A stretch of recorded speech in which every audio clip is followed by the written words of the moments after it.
Dernière chose que l'on doit voir aujourd'hui sur le théorème de Pythagore, c'est la réciproque de Pythagore. Alors, la réciproque, première chose, qu'est-ce qu'elle dit?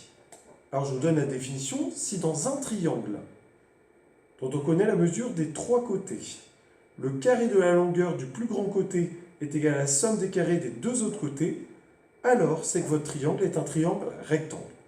Alors vous avez peut-être rien compris, parce que la définition est un peu dure. Donc c'est pour ça qu'il n'y a rien de mieux qu'un exemple concret. Exemple concret, on va partir sur un triangle ABC, dont vous connaissez les trois côtés.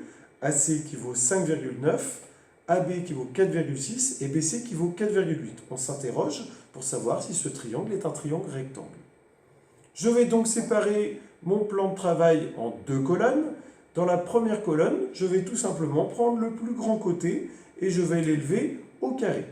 J'ai pris donc AC au carré, je l'ai calculé. On a trouvé 34,81. Dans l'autre colonne, je vais additionner les carrés des deux autres côtés.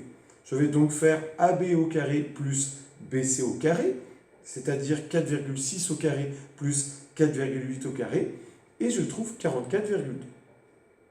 Si j'avais eu le même résultat dans la colonne de gauche, pour le plus grand côté au carré, et dans la colonne de droite, pour la somme des carrés des deux autres côtés. Si j'avais eu le même résultat à gauche et à droite, j'aurais conclu que mon triangle était un triangle rectangle. Ici, comme vous pouvez le voir, AC au carré est différent d'AB au carré plus BC au carré. Comme je n'ai pas eu le même résultat à gauche et à droite, d'après la réciproque de Pythagore, je conclus que le triangle n'est pas un triangle rectangle. Voilà, vous savez tout pour la réciproque. On va terminer avec la rédaction. Qu'est-ce qu'il faut rajouter à ce qui est écrit ici? Première étape, il faudra à nouveau dire dans quel triangle vous travaillez. Ne précisez pas qu'il est rectangle, c'est ce qu'on veut prouver.